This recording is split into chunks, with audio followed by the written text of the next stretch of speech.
আসসালামু আলাইকুম। Welcome to back Jemi's cooking and beauty. বন্ধুরা, আপনারা যে যেখান থেকে আমার এই রেসিপি দেখতেছে সবাইকে জানাই আন্তরিক শুভেচ্ছা ও শুভকামনা। আপনারা সবাই কেমন আছেন অবশ্যই আমাকে কমেন্ট করে জানাবেন। আলহামদুলিল্লাহ, আল্লাহর রহমতে ও আপনাদের দোয়ায় আমি অনেক ভালো আছি। আজকে আমি আপনাদের দেখাবো সুজির বার্গার। বার্গার তো অনেকেই খেয়েছেন, রুটির। সুজির বার্গার কখনো খেয়েছেন? সুজির এই বার্গারটা যদি একবার খান বারবার খেতে ইচ্ছা করবে। এই বার্গারটা একদম স্বাস্থ্যসম্মত এবং ঘরোয়া উপকরণে তৈরি করা যায়। এটি তৈরি করা খুবই সহজ আর খেতেও এত মজা যে আপনি একবার খাইলে বারবার খেতে ইচ্ছা করবে। এই বার্গারটা আপনারা বাচ্চাদের টিফিনের জন্যও তৈরি করে দিতে পারেন, বিকেলের নাস্তার জন্য ঝটপটও তৈরি করতে পারেন এই বার্গার। এটি তৈরি করা খুবই সহজ, খুবই অল্প উপকরণে এটি তৈরি করা যায়। সুজি ও আলু দিয়ে মজাদার এই বিকেলে ঝটপট বার্গারটি আপনি তৈরি করতে পারবেন। চলুন কথা না বাড়িয়ে এবার কিভাবে তৈরি করতে হয় এবং কি কি উপকরণ লাগে দেখে নেওয়া যাক। প্রথমে আমি চুলায় প্যান বসিয়ে দিয়েছি। আমি সামান্য একটু তেল দিয়ে অল্প একটু জিরা হালকা করে ভেজে নিলাম।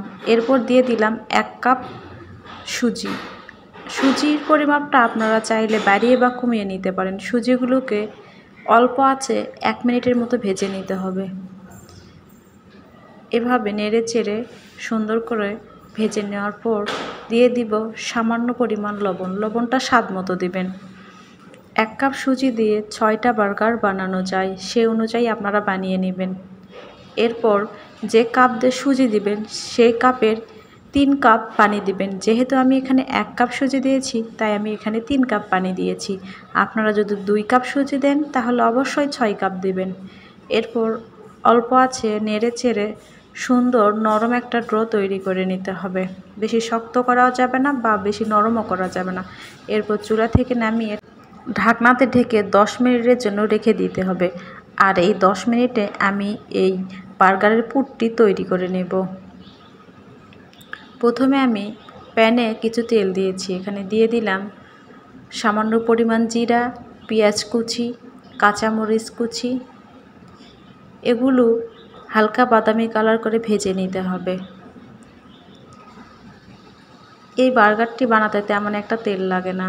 বন্ধুরা, আমার এই রেসিপি যদি ভালো লাগে অবশ্যই চ্যানেলটি সাবস্ক্রাইব করে পাশে থাকবেন এবং লাইক কমেন্ট করে জানাবেন কেমন লেগেছে। এরপর দিয়ে দিলাম সামান্য পরিমাণ ধনিয়া পাতা। এটা অপশনাল, আপনারা চাইলে ধনিয়া পাতা নাও দিতে পারেন। আমার ধনিয়া পাতা পছন্দ তাই দিলাম। এরপর দিয়ে দিলাম চিলি ফ্লেক্স অর্থাৎ শুকনা মরিচ। এরপর দিয়ে দিচ্ছি স্বাদ মতো গুঁড়ামরিচ, হলুদ, লবণ। এই সবগুলো উপকরণ একসঙ্গে মিক্সড করে সুন্দর করে ভেজে নিতে হবে। এভাবে নেড়ে চেড়ে ভেজে নিতে হবে যাতে পুড়ে না যায়। এভাবে 1 মিনিট ভেজে নেওয়ার পর এখানে আমি দিয়ে দিচ্ছি আগে থেকে সিদ্ধ করে রাখা 2টি আলু। আলুগুলোকে আমি গ্রেটারের মাধ্যমে কেটে নিয়েছি। আপনারা চাইলে আলুগুলো ছিলে হাত দিয়ে এভাবে ম্যাশ করে নিতে পারেন। এরপর আলু ও সব কিছু একসঙ্গে অল্প আঁচে ভেজে নিতে হবে। বন্ধুরা, এই ভেজে নেওয়া উপকরণ দিয়ে আমরা কাটলেট তৈরি করব বার্গারের। এরপরে দিয়ে দিলাম সামান্য পরিমাণ ধনিয়ার গুঁড়া। আমি হাফ নুডলসের মশলা দিলাম। নুডলসের মশলা দিয়েছি মূলত স্বাদটাকে বাড়ানোর জন্য, যাতে ফ্লেভারটা ভালো আসে। এরপর হালকা আছে আবারও সুন্দর করে ভেজে নিচ্ছি। এভাবে কিছুক্ষণ ভাজার পর যখন সুন্দর একটা ব্রাউন কালার আসবে তখন নামিয়ে নিতে হবে। এখন আমি আগে সুজির যে ড্রোটি তৈরি করে নিয়েছিলাম সেটাকে অল্প একটু ময়দা দিয়ে মেখে নিতে হবে। আমি অল্প অল্প করে ময়দা দিয়ে এটি একটি সফট ডো তৈরি করে নিচ্ছি।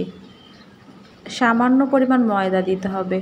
এভাবে দেওয়ার পর মেখে নিয়েছি সুন্দর করে। এখন আমি অল্প অল্প করে একটা বার্গার তৈরি করে নেব। দেখুন আমি এভাবে নিয়েছি। আপনারা ওটি ভাগ করে নেবেন। তারপরে আমি গ্লাস দিয়ে কেটে নিচ্ছি সমান হওয়ার জন্য। এভাবে কেটে নিয়েছি। এরপর আমি এখানে দিয়ে দিচ্ছি টমেটো সস। সস দিলে বার্গারের স্বাদটা আরও বেড়ে যায়। এভাবে সসগুলোকে পুরো বার্গারে ছড়িয়ে নিতে হবে। এরপর কাটলেটটি এর মাঝে দিয়ে দিতে হবে। এই যে এই কাটলেটটি আমি মাঝখানে দিয়ে দিলাম। এখন আমি আবারও একটু উপরে সস দিয়ে আবারও একটা কাটলেট উপরে দিয়ে দিব। এভাবে একটা একটা করে আমি 6টি বার্গার তৈরি করে নেব। এভাবে হালকা হাতে একটু একটু করে চেপে নিতে হবে, তা না হলে খুলে যেতে পারে।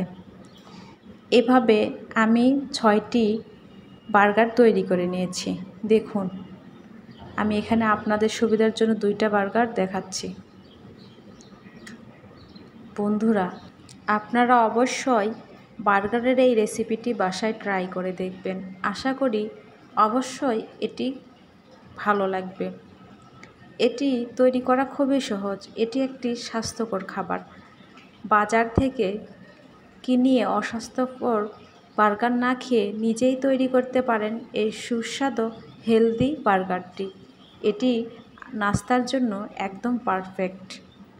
বাসায় মেহমান আসলেও এই বার্গারটি তৈরি করে খাওয়াতে পারেন। অবশ্যই আপনার প্রশংসা করবে। আজ তাহলে এ পর্যন্ত, আবারও কোনো রেসিপি নিয়ে হাজির হব।